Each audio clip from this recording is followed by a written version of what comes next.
Hi there, Happy New Year. I hope you had a wonderful 2017, and I want to take this opportunity to thank all of my patients and my clients in Optimal Health for supporting me and for investing in themselves and their health.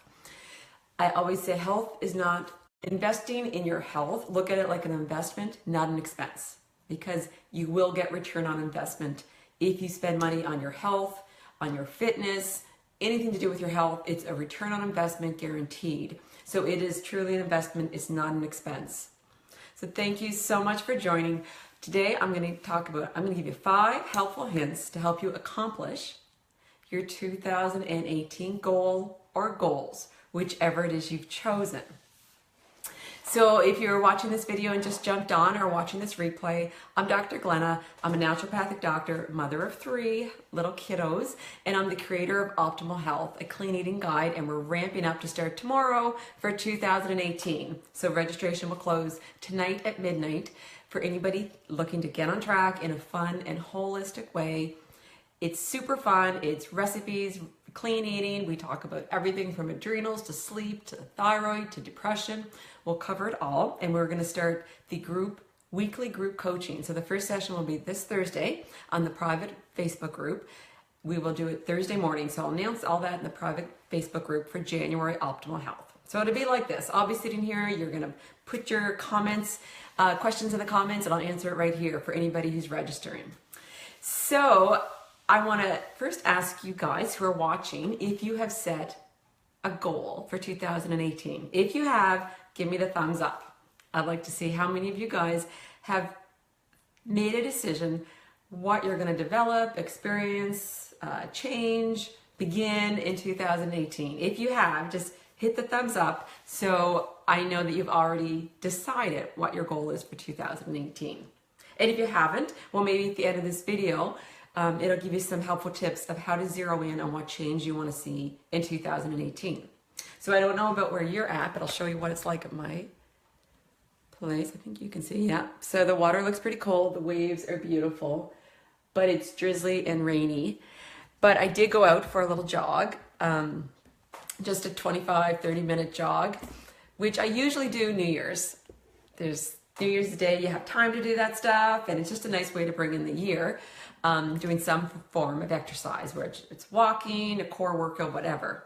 So usually I've done that most years, except for 2015, when I took the year to rest, and I didn't exercise that year purposely, and I dove into more nutrition, and I enjoyed it, but I'm kind of going more back into a balanced routine, nutrition, and being active. So went for a run. It was cold. It's -9 here in Port Hood and Cape Breton, but it wasn't too windy. And of course, when I did it, I felt wonderful.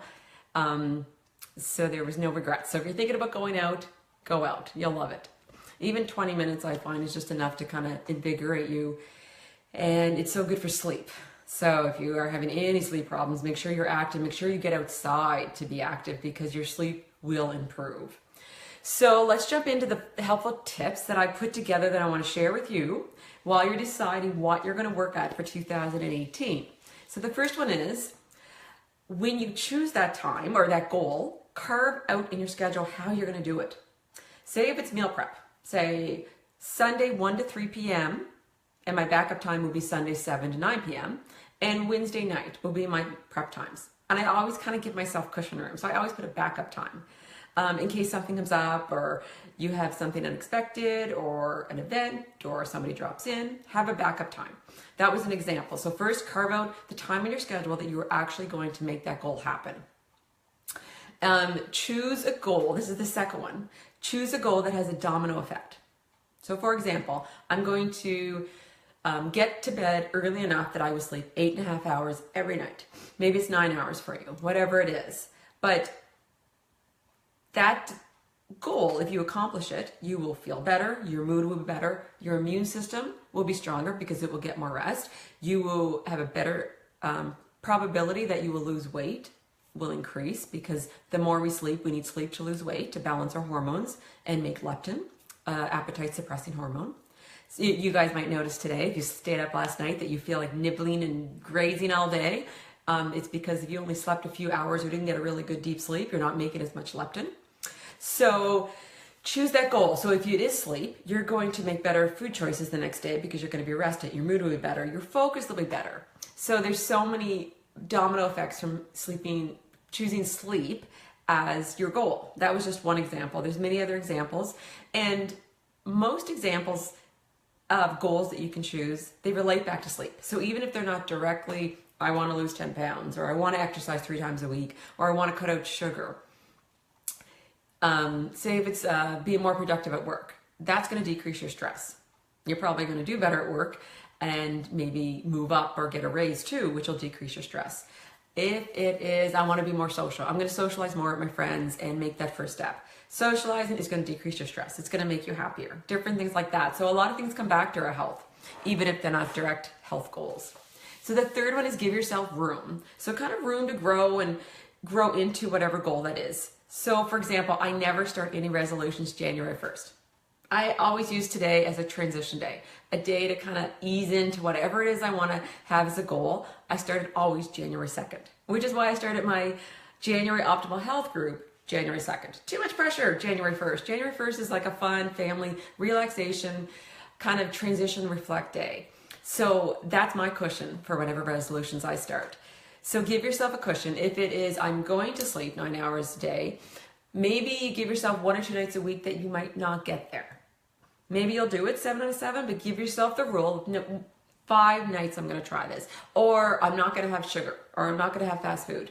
Give yourself maybe a wiggle room that if you mess up 1 or 2 times a week, you're still on track. That will help you so that you're not expecting your perfection, and that if you do fall off track a little bit, you're still succeeding. So just carve that in, just like you carve in the time in your schedule to make the goal work for you. Also carve in a little cushion time or cushion room so that if you're not 100%, it's still okay.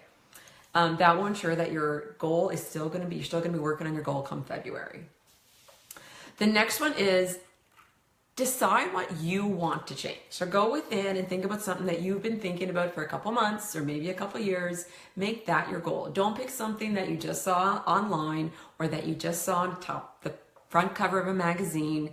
Pick something that you would truly say next December 31st, 2018, you'll be able to reflect back and be grateful that you worked on that goal.